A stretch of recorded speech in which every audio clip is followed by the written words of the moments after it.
why we always do things.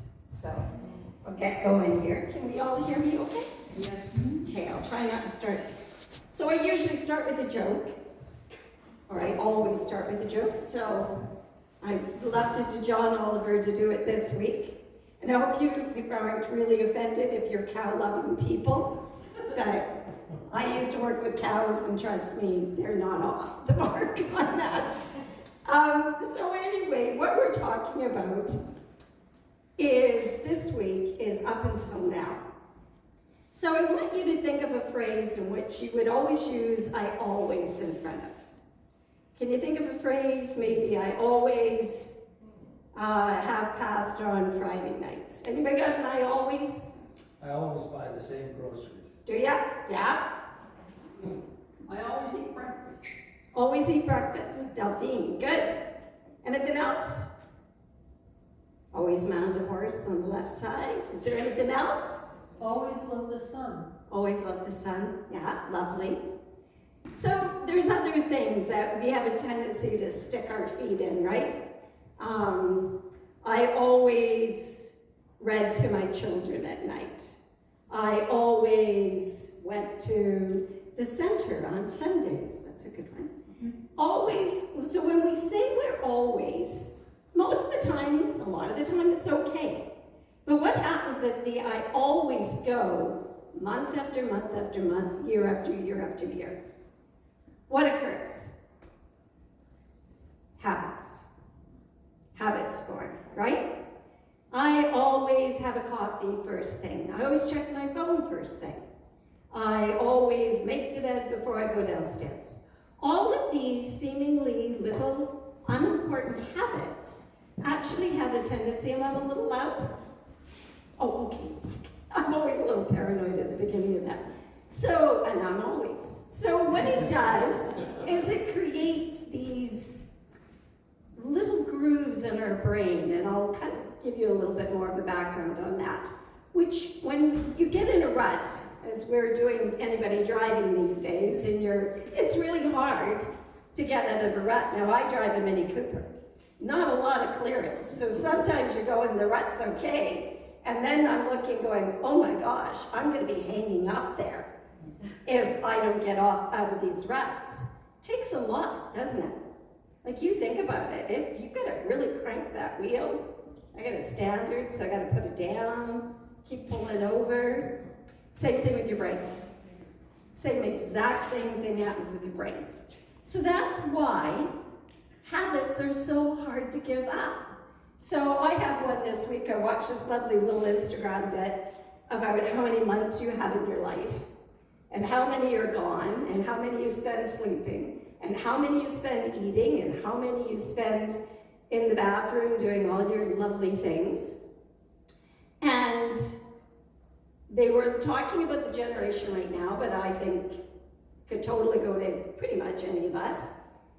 They showed the number of months lived, and this was an optimistic life of all these months, showing that if you lived to 90. And they said, out of the months left, 90% would be taken up by the phone. Staring at a screen, some screen. So computers were in there too, but some screen. That threw me. I almost threw my phone across the room, because of course that's what I was watching this on. But it all of a sudden struck me, I'm very conscious of my phone use, but it is really difficult when I get up in the morning and make a point of leaving it in my dresser drawer. And I go downstairs and I make a point of having my coffee, saying hi to everyone, saying hi to the dog, getting some stuff done. And I really try to push before the first time I look at it. So my apologies to anyone who's sending me text messages at 8 in the morning, this is what's going on. But it's I'll be honest, it's hard. I sit down there, I've got an Apple Watch, and if I haven't shut off the notifications, I'm getting the little pulses. And then my mind goes to, I wonder if my daughter needs a ride or something is up. And then I'm like, no, if she does, there's other phones in the house, she'll call. It'll be okay. The Titanic is not going down. But it's tough.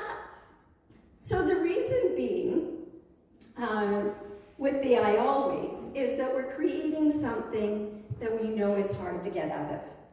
So that is what I wanted to speak about, is changing the idea of I always, so I always check my phone first thing in the morning when I have a coffee, to the term up till now.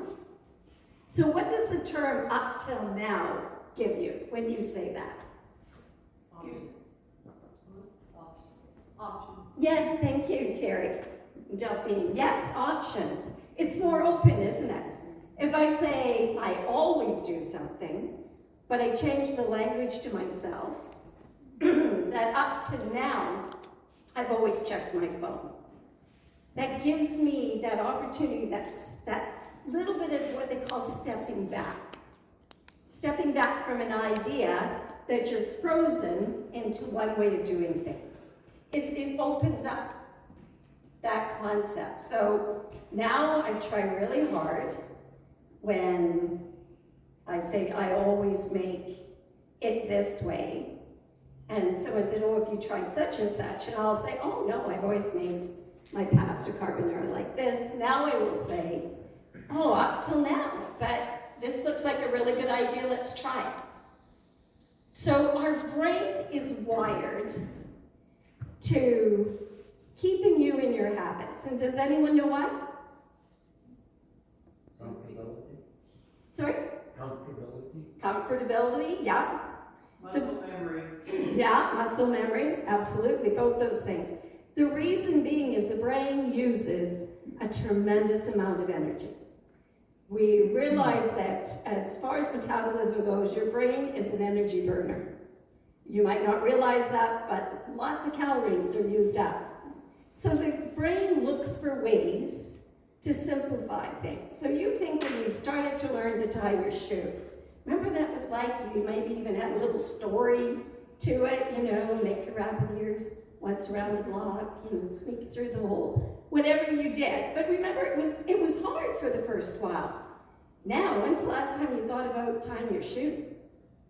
You didn't sit there, I hope, and try and figure out which way it went, right? So the reason being is your brain has put that into your subconscious. It's made a groove, so you don't have to think about it. I've mentioned this before, who's driven home, pulled into their driveway and realized they couldn't remember the last 10 minutes of their trip. Or on the highway listening to music and you realize you went through a couple of towns. It happens because our subconscious takes over and drives.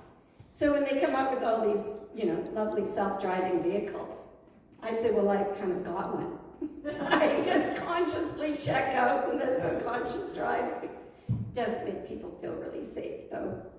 So the reason it does this is it also conserves energy. Could you imagine if you had to sit there and think, take my next breath? Oh, beat the heart. Oh, I've got to digest. Like, you'd go crazy. You couldn't do it. So the brain takes over all of those functions. But the brain takes all of its indications from you. You're the one telling it what to do. With your self-talk, with the habits, with eating the same foods, with all the things that up to now, you've always used the term, I've always. So we do it with other people too, don't we? I'm guilty of it. They always. You always. Why is this always? You know, and it's not a fair statement, because sometimes in your own brain, those things have always been. But what would it be like if you said, oh, you know what, up to now, they've really loaded the dishwasher really badly, that this is going to be their week, I know it. I mean, you might be wrong, but at least you're a little more optimistic and there's opportunity for change, right? Or let's say you've always gone to the same restaurant with your partner and, you know, you're getting tired of it. It's kind of this routine. And you say, you know what, up to now, I know we've always gone there, enjoyed it. Let's try something new. We have to give that little bit of space in our brain to allow the change to occur. So it's a little bit, like I said, like trying to get out of those ruts in the road. It's pulling the wheel just a little bit to one side or the other. And that makes the ruts go down. And then one day you might find you're not even thinking about the phone. Or you're not even thinking about what you usually ate for breakfast. Or that you maybe even skip breakfast if you always eat it. You have this opportunity to create these spaces, lower these grooves, and change. So why is that important? Because it's how we move through this world. It's how we define how our days are going to go. So if you're waking up in the morning, and I know Audrey challenged a lot here last week, to spend the first thoughts in the morning of the grand rising, wishing someone a grand rising, setting an intention for the day, making your going to be a good day, waking up. And Joe Dispenza talks about this, that if you're not defining your day, you're being controlled by the habits of yesterday. And who wants to live the same life over and over and over? And that's essentially what we're doing when we sit and drive in those ruts. We're living the same life over and over, saying, oh, you know what, I'd really like to go down that street. I'd like to see what's down there, but I gotta stay in this rut. I gotta stay going down this road this direction because it takes too much to get over there. Well, up to now, that was true. But now you have the wisdom on how to get out of those ruts and move over and go down another road. So the brain, what is wonderful is they used to think the brain was completely hardwired by 25. Now they know that's not true. They know I'm sure you've heard the term, what fires together, wires together. So you've got these lovely little neurons in the brain, and they got these little wiggly things, and when you have a thought, they connect up to the closest thing to them based on your habits. That's why you can get triggered by things. So I don't know if anybody's given up a vice or what they consider a vice, but the hardest part is getting out of that thought process, right?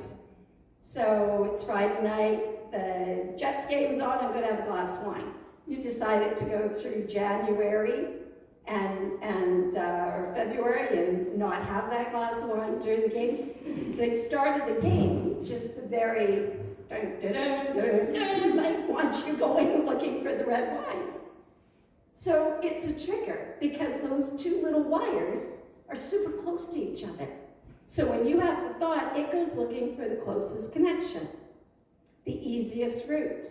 So every time you have a different thought and you don't do that, and you go and get something else, it starts shifting. It looks for something else to connect with. So it starts connecting with another wire. The more you do that, the more that other wire moves the old wire out of the way. So yeah, it's tough at the beginning because the brain's like, this is not how we do things. I am trying to keep you alive. I'm trying to make this easy. I'm trying not to use a lot of energy. So please go back to your old ways. That's why it takes 8 weeks. It takes 8 weeks for that little wire to move over. They call that neuroplasty. But what's wonderful about that is everybody's capable of change. Everybody. We don't have to go down these roads that were laid out ahead of us. You know, I've heard, especially with some of the conversations with the older community, you know, oh, well, you're going to forget things, getting older. Oh, well, this is going to hurt, you're getting older. All these thought processes. Who started them? I mean, why is this the only acceptable rut to go down? Right? So we need to challenge those thoughts. And the more we challenge them, and the more we say to people, sorry, that's not happening. That's not how I think. That's not the road I'm going down. You might always, but up until now, you've done it this way, now it's going to change. So I have this lovely quote of, if I could find it really quickly. Do you hear yourself saying this? I've always keeps us prisoners to the past, retelling the old story, focused on then, when we could be investigating a new now. I've always is an invitation to be comfortable. So it is comfortable. You do this, you behave in this particular way, and change becomes really uncomfortable to you. But that's how we move up in consciousness. That's how we learn things here. In all our classes, we usually have an exercise in vulnerability because we understand that we have to be opened up. We have to take chances in order to change. I know that this April standing in front of you is not the same April that got up this morning before she set her intention on how the day was going to go. It went crazy. Though I still held to my intention that it was going to be okay. And I mean, it went crazy. The sound didn't work, the display didn't work. Thank goodness Zoom worked. Hello, everybody. Hello. Yeah. So what's great about that is that April, maybe 3-4 years ago, would probably have had a meltdown in the back kitchen, and just be freaking, wondering what was going on. Today I laughed. I did laugh. I freaked a little bit, I'll be honest. But I did laugh. And that's the opportunity of not going back into that old rut, of waking up and doing what people are doing and setting an intention. What was this day going to be? What was I going to give to the world today? What me? What version of me? And it's interesting. I know we're going into the Oscars tonight, and up until now and tonight, we'll be watching them in our household because we come from a family of film buffs. And I always love it because you see all these different characters, all these different versions, all these different examples of people making their way in this world, all the stories. But what I always find interesting is pretty much everyone, and listen for it tonight, they will stand up there and say, take a chance. I thought I was going to quit. I was going to give up on this dream. Nothing was working out. It was always rejection after rejection. But I made it. I got to this point, or I got this story told, or whatever it is. They would not have done it, still sitting on their couch, thinking, oh, I have a really good idea for a movie. Or I think I could really act. I think I could be an amazing actor. Right? We're not there because we didn't have those thought processes. I always mess up when I try for an audition, or I always am too nervous to public speak, or I'm always too insecure to go and try for something. Right? Up until now. Now you can do it. Now you know that the opportunity is there to move through and let go of habits. Can you think of anything that you've always done that you're ready to give up on? That you're ready to let go of? Anybody? Procrastination. Procrastination, that's a good one. Anybody have to give up something that they always did? I know my son loves ice cream, but he's developed a bit of a lactose intolerance, so he's had to give it up or look for other solutions to it. So has anybody had to give up something that a marriage? But there are things, right? We do sometimes have to give up the positive things, but that also gives us change, right? So this is a little bit going back to that one where I spoke about discomfort, where you might get that little bit of an uncomfortable feeling. It's kind of like when I was talking about the restaurants. You go, you know you're going to get a meal you really like, you know what the cost is going to be, you're familiar with the menu, whatever, right? But there's just that feeling like, I feel like this could have been last Saturday or last month. Like there's nothing, it's not new. So that little discomfort is that nudge that maybe that I always isn't working. And then it's also great for when people come in, they're employees that work with you, or they're on the board, or they're on other committees you sit in, or in the band, and someone comes in with a new idea. And do we first say, oh no, we always do it this way? What does that do? It closes the door on the edge walkers. And I mentioned the edge walkers, which I believe we all are, because we're involved in the center in this spirituality. This spirituality is on the forefront of all the faiths. It is open. It accepts everyone where they are. It takes in the knowledge of science and spirituality and uses it to move forward, always creating. And I always say, if someone says they know the truth, run. Because no one knows the truth. We have our truths. But if I come to you and I say, you know what, I know this is it. This is the way it is. It's always going to be this way. It's never going to change. That's not going to happen. Run from me. I never do that. I can say it's mine, but it won't be the, because it's always changing, right? Not to be confused with their principles, but the truth, my truth, your truth, it's always changing. It's always this lovely little moving, growing, organic thing. So don't be afraid to give up the things that even you've enjoyed and always done, because when we do, we discover, like French fries and mayonnaise. Has anyone tried this? Yeah. I thought it was disgusting in the States, and then I tried it only with New York fries. I find they're the only ones that works. It is so good. It is really good. I just love it. It's like my new little go-to treat. But how many people see all these really unique little food combinations? I had a cabana. Has anybody had a cabana sandwich? Oh, it's wonderful. Oh, it's wonderful. It's got a whole bunch of stuff on it. It's a Cuban sandwich. I'm not a sandwich lover. And someone talked me into having, and I know I'm going on about food, but I was never the most adventurous. I didn't have pizza till I was 18. So for me, these are big deals. Sushi, love sushi. Didn't try sushi for like 10 years.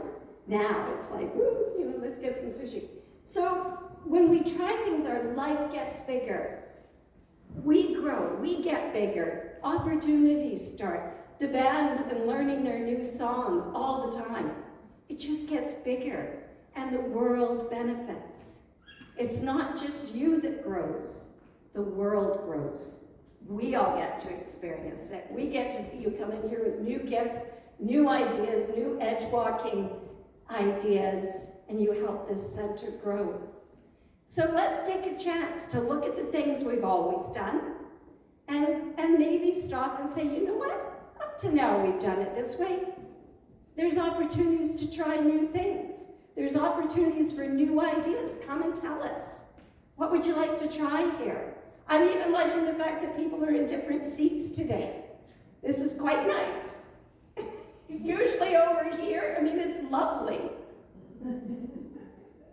But it's changed, and you will even have heard this talk differently from the perspective of where you're sitting. And that's why it's good always to move things around and try to get a different angle. So I'm going to end with a poem. Well, it's not really a poem. Don't know if anybody has seen this. It's How to Be an Artist. And the reason I picked it was, this was always on our fridge when I was growing up. It was at my mom's house. My sisters all had the big poster of it.